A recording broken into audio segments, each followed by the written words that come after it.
OTA নামক কিছু প্রতিষ্ঠান যারা রাজধানী ঢাকাতে অবস্থিত এবং তারা সারা বাংলাদেশে এই ব্যবসাগুলো করছে এবং এই ব্যবসা করে তারা হাজার হাজার কোটি টাকা লুটপাট করে বাংলাদেশ থেকে চলে যাচ্ছে। স্বাধীনতার পরে বাংলাদেশে কোনো ট্রাভেল এজেন্সি কিন্তু এইভাবে ডিফল্ট করে পালিয়ে যায় নাই, ওটিএগুলো পালিয়ে গিয়ে সবার মতামত নিয়ে একটা আইন করেন।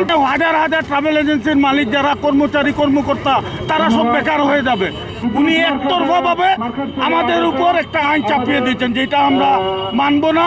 আমাদের সিলেটের সর্বস্তরের ট্রাভেল এজেন্সি অনুমোদিত প্রাপ্ত যারা ট্রাভেল এজেন্সি 250 এজেন্সি আমরা আজকে রাস্তায় নেমেছি।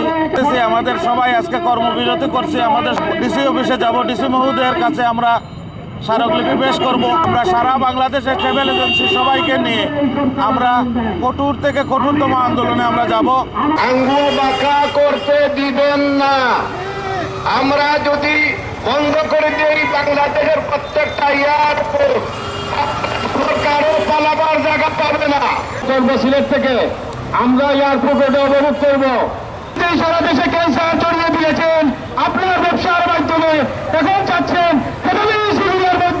ক্যান্সার ছড়িয়ে দিয়ে আপনার এই ব্যবসা বন্ধ করার জন্য।